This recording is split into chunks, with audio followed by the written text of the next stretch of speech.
E se no momento mais decisivo da sua vida, Jesus olhasse nos seus olhos e dissesse: "Eu nunca vos conheci"? Essas são palavras que atravessam a alma como uma espada. Hoje, vamos revelar quem vai ouvir isso e como evitar estar entre eles. Se você deseja compreender esse mistério antes que seja tarde, fique comigo até o final deste vídeo, porque cada detalhe pode mudar o rumo da sua eternidade. E já que estamos juntos nessa busca, ative o sininho e se inscreva no canal agora.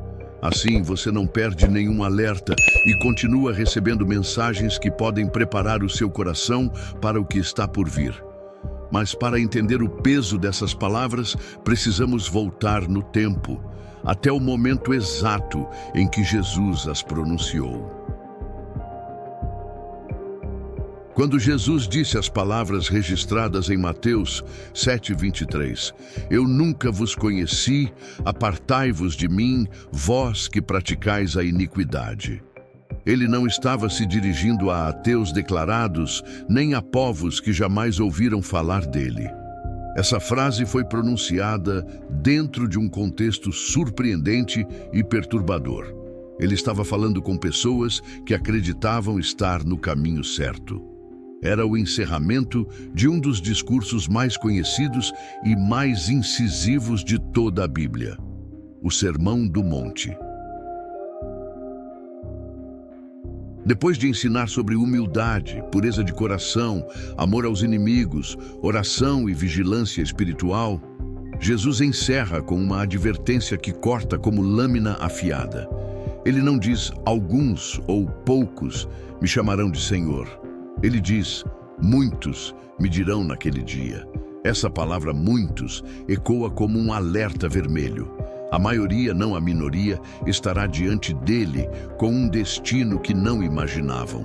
No cenário que ele descreve, essas pessoas se apresentam cheias de confiança. Dizem: Senhor, Senhor, não profetizamos em teu nome? E em teu nome não expulsamos demônios? E em teu nome não fizemos muitas maravilhas? Note, elas não estão citando pecados evidentes. Elas estão apresentando boas obras, milagres, ministérios. Aparentemente são líderes, pregadores, pessoas com influência espiritual. Mas para Jesus, nada disso é prova de relacionamento real. Aqui está o ponto crucial. No original grego, a palavra usada para conhecer é ginosko, que significa conhecimento íntimo, relacional, experiencial. Não apenas saber informações sobre alguém. Jesus está dizendo: eu nunca tive intimidade com vocês. Nunca houve comunhão real entre nós. É como se dissesse: vocês falavam de mim, mas não andavam comigo. Esse contexto bíblico desmonta uma das ilusões mais perigosas, a de que a atividade religiosa equivale à salvação. Não são os feitos públicos que garantem aprovação no dia final, mas a obediência e a transformação interna que vem de um relacionamento verdadeiro com Ele. E repare em outro detalhe. Ele o chama de vós que praticais a iniquidade.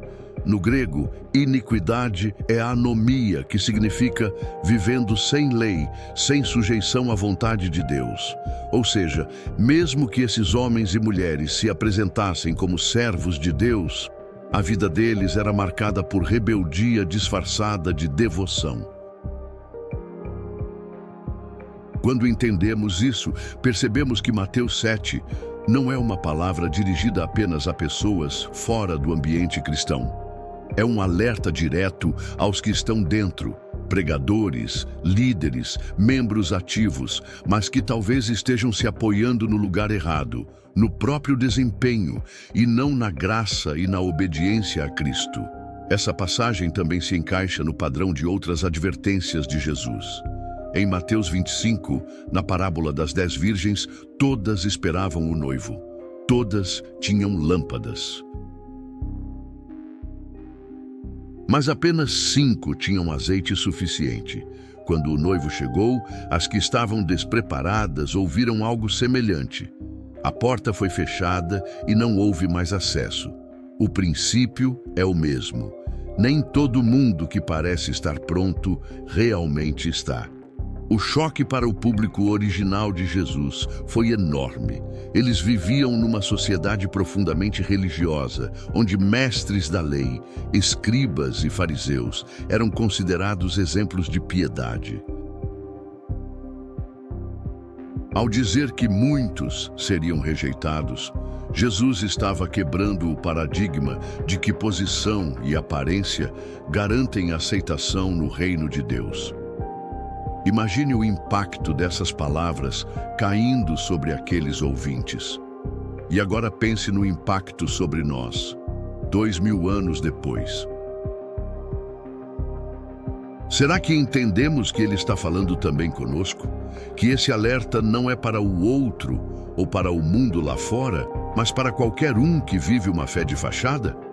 Essa compreensão do contexto é essencial para que não caiamos na mesma armadilha espiritual.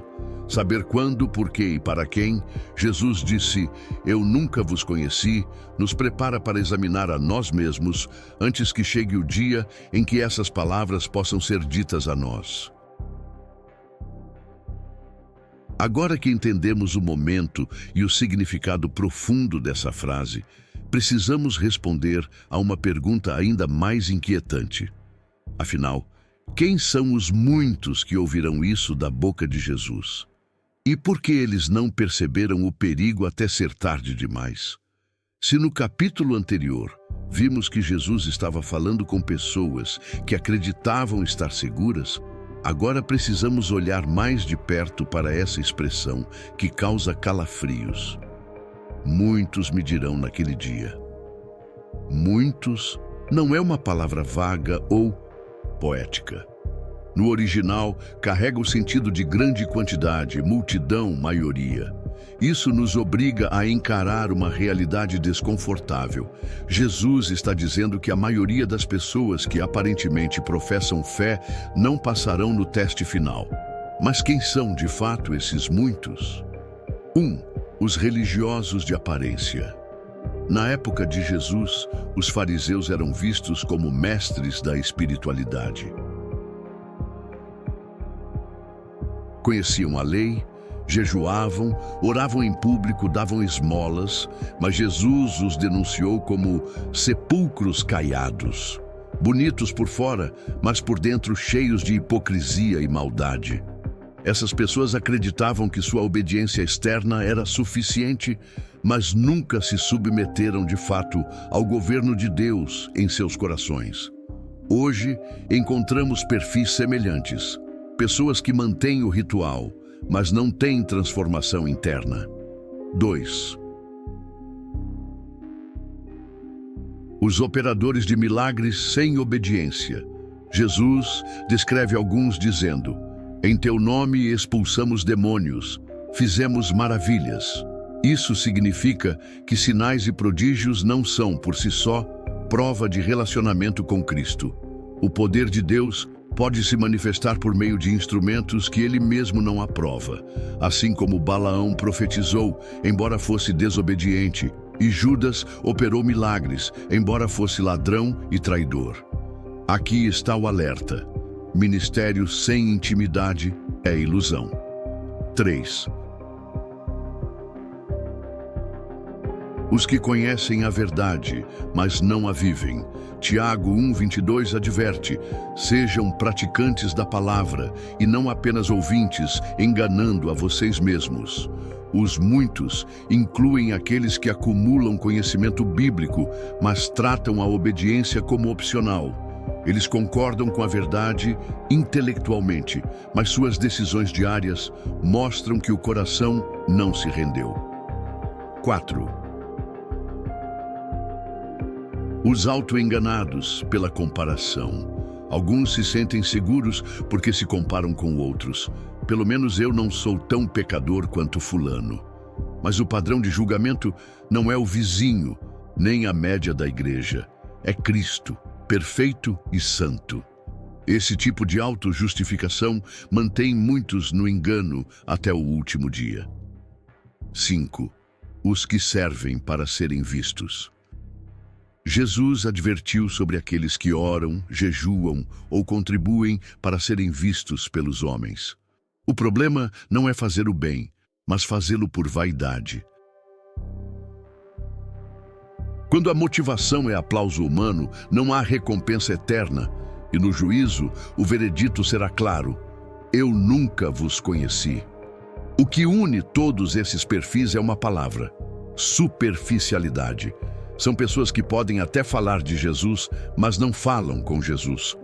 Podem até trabalhar para Deus, mas não caminham com Deus. A raiz é sempre a mesma. Substituem intimidade por atividade, relacionamento por aparência.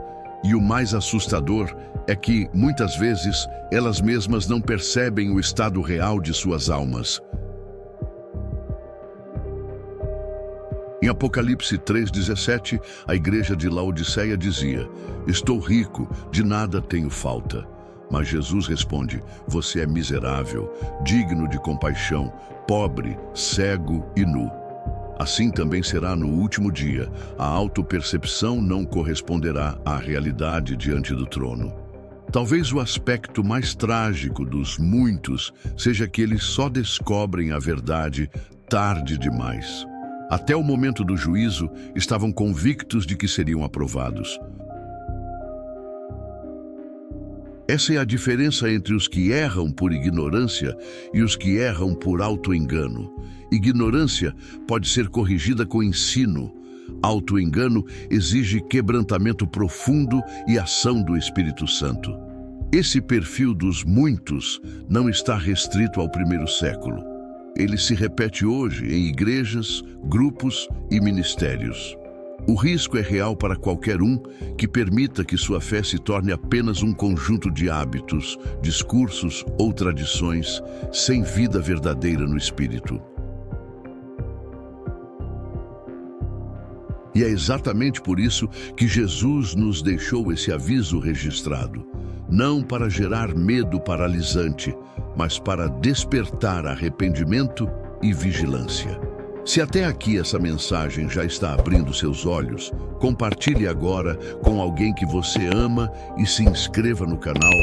Talvez Deus use exatamente este vídeo para evitar que essa pessoa ouça essas palavras terríveis no último dia. Agora que identificamos quem são esses muitos, precisamos dar um passo ainda mais profundo. Entender quais são os erros fatais que levam uma pessoa a ouvir de Jesus: eu nunca vos conheci. É aí que a linha entre salvação e condenação se torna mais clara e mais assustadora. O que separa aqueles que ouvem bem-vindo daqueles que ouvem eu nunca vos conheci?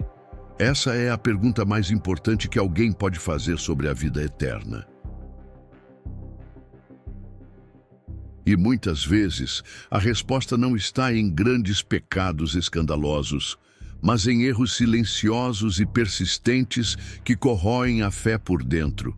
A seguir, vamos identificar 4 erros fatais que aparecem repetidamente nas Escrituras e na experiência real de quem caminha sem perceber que está no rumo errado. 1. Confiar nas obras e não no relacionamento. É o engano mais antigo dentro da fé. Acreditar que o que fazemos para Deus substitui quem somos diante de Deus. As pessoas em Mateus 7 não se apresentaram diante de Jesus com arrependimento, mas com um currículo. Listaram milagres, expulsões de demônios, boas obras, como se a salvação fosse um contrato de prestação de serviços. Mas o reino não é uma empresa e Deus não é um chefe que paga salário por desempenho. Ele é Pai e o que Ele busca é intimidade. Quando a vida cristã se resume a tarefas e agendas sem comunhão diária, a religiosidade toma o lugar da devoção verdadeira. 2. Viver no pecado deliberado. Outro erro fatal é viver de forma consciente e contínua em práticas que Deus condena, acreditando que a graça encobre tudo sem arrependimento genuíno. Hebreus 10:26 é direto. Se continuarmos a pecar deliberadamente, depois de termos recebido o conhecimento da verdade, já não resta sacrifício pelos pecados. O problema aqui não é a fraqueza momentânea ou a luta contra tentações. É a escolha deliberada de permanecer na lama, mesmo ouvindo a voz de Deus chamando para fora. O pecado repetido sem arrependimento real endurece o coração até que a consciência seja cauterizada. 3. Ter uma fé baseada em emoção ou experiências.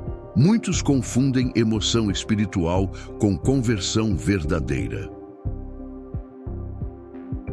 Sentir a presença de Deus em um culto, chorar numa música ou se arrepiar numa oração não significa que houve mudança de vida. A parábola do semeador, em Mateus 13, fala de sementes que brotam rápido com alegria, mas murcham porque não têm raiz. Fé baseada apenas em momentos intensos, mas sem profundidade na palavra e na obediência, não resiste à perseguição ou às provações. 4. Buscar o reino como meio para fins pessoais. Existem aqueles que procuram Jesus não por quem ele é, mas pelo que ele pode dar. Usam a fé como ferramenta para alcançar status, prosperidade, influência ou satisfação pessoal. Esse utilitarismo espiritual transforma Deus em meio e não em fim. No dia final, Jesus dirá: "Vocês me buscaram não porque viram os sinais, mas porque comeram do pão e se saciaram." João 6:26. O relacionamento com Cristo não é um negócio, é entrega total. Todos esses erros têm uma raiz comum: autossuficiência espiritual. É acreditar que podemos, sozinhos, manter nossa vida diante de Deus. É pensar que a salvação é resultado da soma das nossas boas ações menos nossos erros. Um cálculo falso que despreza a cruz. A salvação é pela graça, e a evidência dessa graça é uma vida transformada e submissa à vontade de Deus. O mais assustador sobre esses erros é que eles raramente são percebidos pela própria pessoa. O coração humano tem a incrível capacidade de justificar seu próprio caminho, mesmo quando está na direção errada. Por isso, Paulo escreve em 2 Coríntios 13:5: "Examinem-se para ver se estão na fé, provem-se a si mesmos." Não é o exame do vizinho, nem o julgamento da igreja, mas uma análise profunda diante de Deus. Se alguma dessas verdades está mexendo com você agora, não ignore. Curta este vídeo e envie para pelo menos uma pessoa que você sabe que precisa ouvir isso. Você pode estar sendo usado por Deus para mudar um destino eterno. Esses erros fatais não são cometidos apenas por pessoas do mundo, mas também por aqueles que estão há anos no ambiente cristão. É por isso que Jesus disse muitos, porque o perigo é real, silencioso e atinge até os mais ativos na fé. Agora que entendemos os erros que levam à sentença "Eu nunca vos conheci", precisamos aprender a reconhecê-los ainda em vida, antes que seja tarde demais.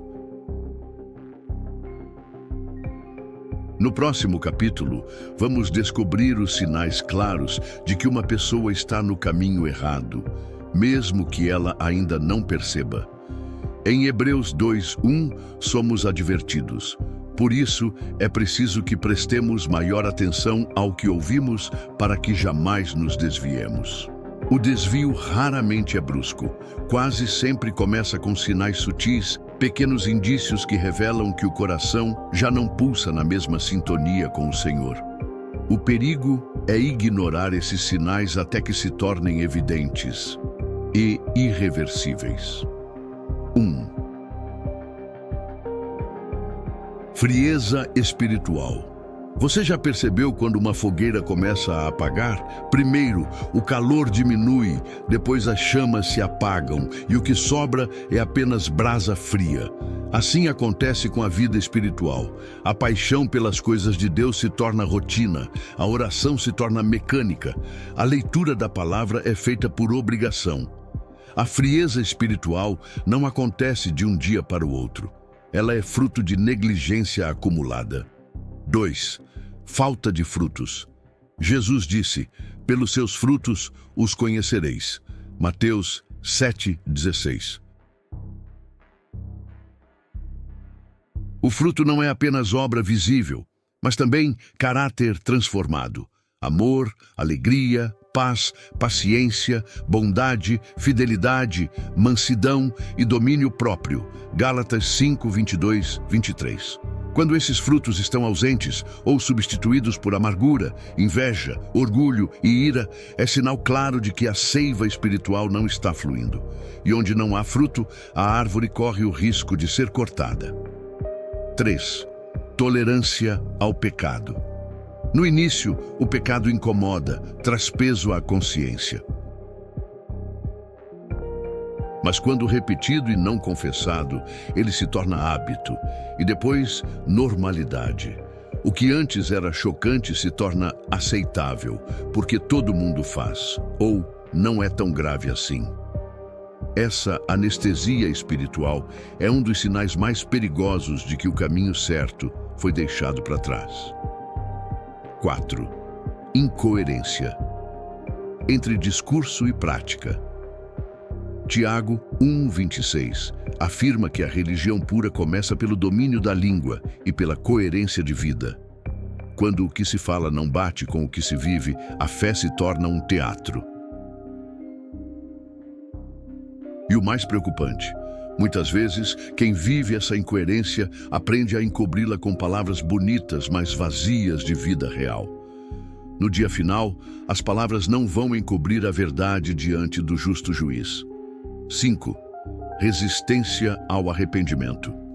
Provérbios 28:13 diz: quem esconde os seus pecados não prospera, mas quem os confessa e os abandona encontra misericórdia. Quando o coração se fecha para o arrependimento, quando toda exortação é recebida como crítica pessoal e não como oportunidade de voltar ao caminho, a pessoa está em perigo. Esse endurecimento é um passo direto para ouvir: eu nunca vos conheci. 6. Indiferença ao retorno de Cristo. Jesus repetiu várias vezes: vigiai. A expectativa pelo retorno dele molda a forma como vivemos hoje. Mas quando a volta de Cristo deixa de ser prioridade e a vida é vivida como se ele nunca fosse voltar, o alerta vermelho já deveria estar soando. A indiferença é inimiga da preparação. Todos esses sinais têm algo em comum. Eles podem ser detectados enquanto há tempo de mudar. Por isso, este capítulo não é para acusar, mas para despertar. O Espírito Santo revela para corrigir, não para condenar. Mas, se ignorados, esses sinais se tornam evidências contra a própria pessoa no dia do juízo. Se algum desses sinais falou diretamente com você ou fez lembrar de alguém, curta este vídeo agora e envie para essa pessoa. Deus pode usar essa mensagem como um último alerta antes que seja tarde. O caminho errado raramente é percebido por quem está nele. E justamente por isso, Jesus nos deixou tantos avisos para que, ao ver os sinais, possamos nos corrigir e voltar antes que a porta se feche. Agora que conhecemos os sinais, precisamos entender como evitar completamente a sentença "Eu nunca vos conheci". No próximo capítulo, vamos ver os passos práticos e espirituais que podem garantir que, no dia final, você ouça as palavras mais esperadas. Bem-vindo, servo bom e fiel. Se até aqui falamos de contextos, perfis e sinais de alerta, Agora chegamos à parte mais prática e decisiva desta mensagem. O que fazer para estar entre aqueles que ouvirão "bem-vindo" em vez de "eu nunca vos conheci"? A boa notícia é que a Bíblia não deixa essa resposta no ar. De Gênesis a Apocalipse, Deus nos mostra como viver de forma que, no dia final, o encontro com Cristo seja de alegria e não de rejeição. 1. Arrependimento verdadeiro. O arrependimento bíblico não é apenas remorso ou tristeza pelo erro. A palavra grega metanoia significa mudança de mente, transformação profunda que afeta pensamentos, sentimentos e ações. É dar as costas ao pecado e caminhar na direção oposta. Isso não é fruto de esforço humano, mas obra do Espírito Santo. Nossa parte é nos render e permitir que Ele nos transforme. Sem arrependimento, toda religião é vazia. Com arrependimento, até o maior pecador pode se tornar amigo de Deus. 2. Relacionamento diário com Deus. O conhecer que Jesus menciona em Mateus 7:23 é relacional. Assim como amizades e casamentos precisam de tempo juntos para crescer, a vida com Deus exige disciplina diária. Isso inclui oração, não apenas para pedir, mas para ouvir e conversar com o Pai. Leitura e meditação na palavra, deixando que ela molde nossa visão de mundo. Adoração. Reconhecer quem Deus é, independentemente das circunstâncias. Relacionamento não se constrói em eventos isolados, mas no cotidiano. Quem conhece a Deus diariamente não será surpreendido no dia final. 3. Obediência à palavra. Jesus disse: "Vocês serão meus amigos se fizerem o que eu lhes ordeno." João 15:14. Obediência não é escravidão, é prova de amor. A fé verdadeira não se limita a ouvir, mas se manifesta em praticar. E essa obediência não é seletiva. Não escolhemos quais mandamentos seguir. Se Cristo é Senhor, Ele governa tudo, desde nossos pensamentos até nossas decisões diárias. 4. Perseverança. Até o fim. Mateus 24:13 é claro. Aquele que perseverar até o fim será salvo. A jornada cristã não é uma corrida de velocidade, mas de resistência. Haverá provas, perseguições e momentos de cansaço. Mas a perseverança, sustentada pelo Espírito, garante que a fé não seja abandonada no meio do caminho. Muitos começam bem, mas poucos chegam até o fim, e é o fim que conta. 5. Comunhão com o corpo de Cristo. O cristão isolado é presa fácil. Hebreus 10:25 nos lembra de não deixarmos de nos reunir, pois a comunhão fortalece, exorta e corrige. Na convivência com outros crentes, somos afiados como ferro afia ferro. Provérbios 27:17. E juntos somos mais preparados para enfrentar as tentações e manter a vigilância.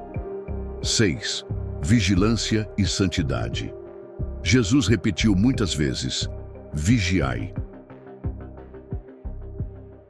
A vigilância espiritual envolve discernir o tempo em que vivemos e manter-se separado do sistema de valores deste mundo. Santidade não é isolamento físico, mas viver de forma diferente, refletindo o caráter de Cristo em tudo. A preparação para ouvir "bem-vindo" começa agora, não no último momento. A parábola das 10 virgens nos ensina que não haverá tempo para buscar azeite quando o noivo chegar. O que deixamos para depois pode se tornar a nossa condenação. Por isso, cada dia é uma oportunidade de ajustar o rumo, de reavivar a chama, de renovar a aliança com Deus. Se essas verdades estão tocando seu coração, inscreva-se agora e ative o sininho. Este canal é um espaço para mensagens que fortalecem sua fé e mantêm sua vida alinhada com o que realmente importa na eternidade. Evitar ouvir "eu nunca vos conheci" não é um mistério indecifrável. É o resultado de uma vida de arrependimento, intimidade, obediência, perseverança, comunhão e vigilância. Não é sobre ser perfeito, mas sobre estar em constante transformação pela graça. Mas para entender o peso dessas escolhas, precisamos visualizar o que realmente acontecerá no grande dia diante do trono de Cristo. No próximo capítulo, vamos pintar a cena do julgamento final e você verá por que essas palavras são tão temidas. Imagine-se diante de um espaço tão vasto que seus olhos não conseguem alcançar o fim.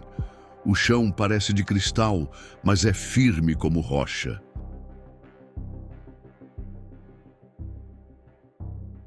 Acima, um trono branco, elevado, cercado por uma luz que não vem de sol ou estrelas, é a própria glória de Deus.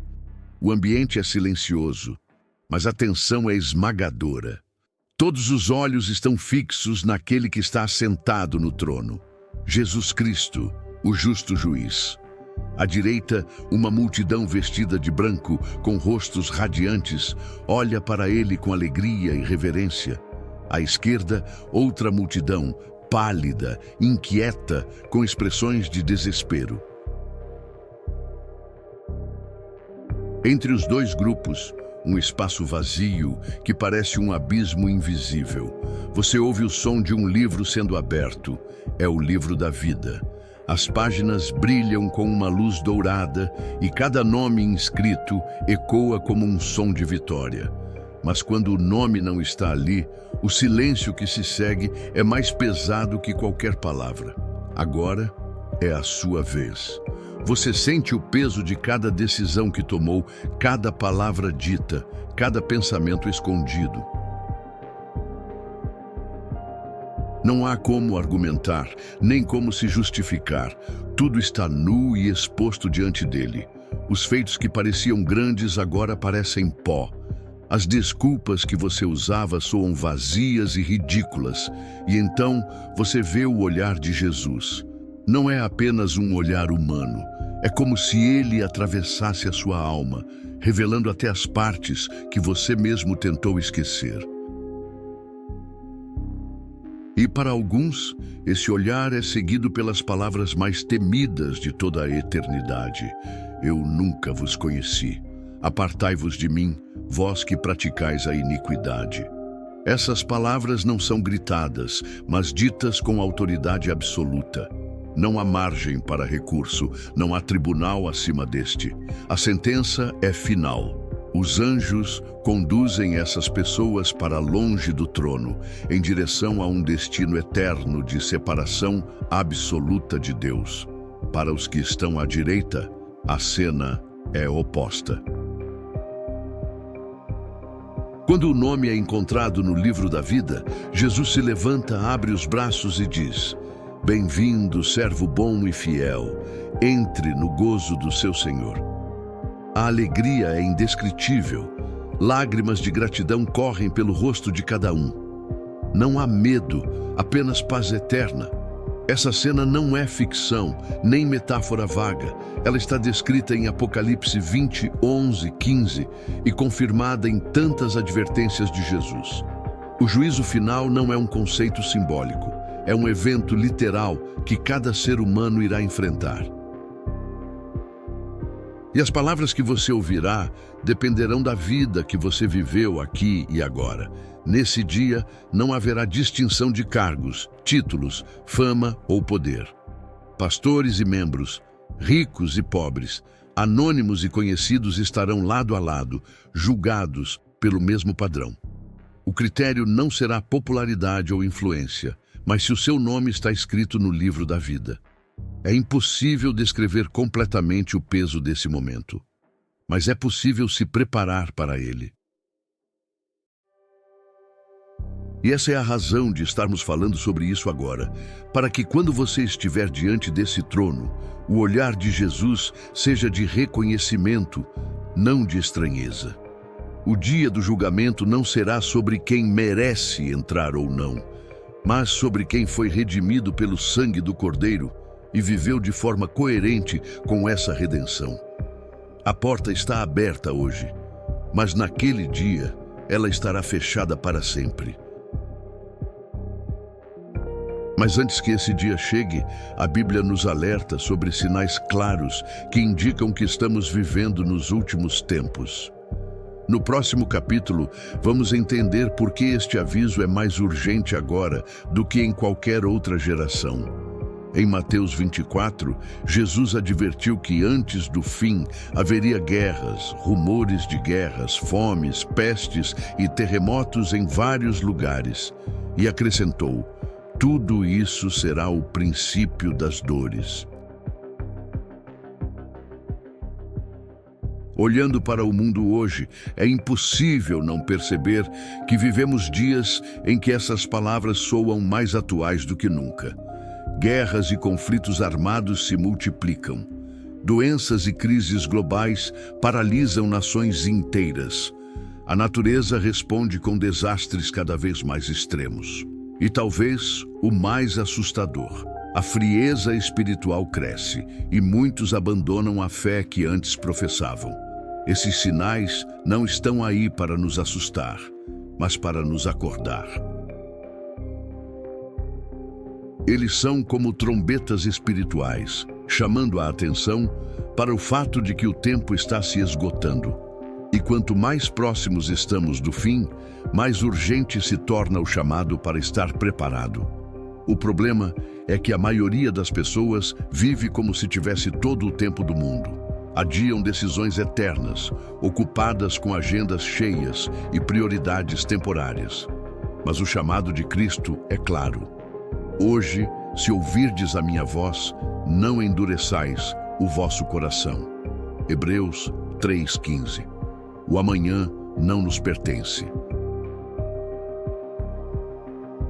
Se no dia do juízo a frase "eu nunca vos conheci" será o veredito final para muitos, o dia de evitá-la é hoje.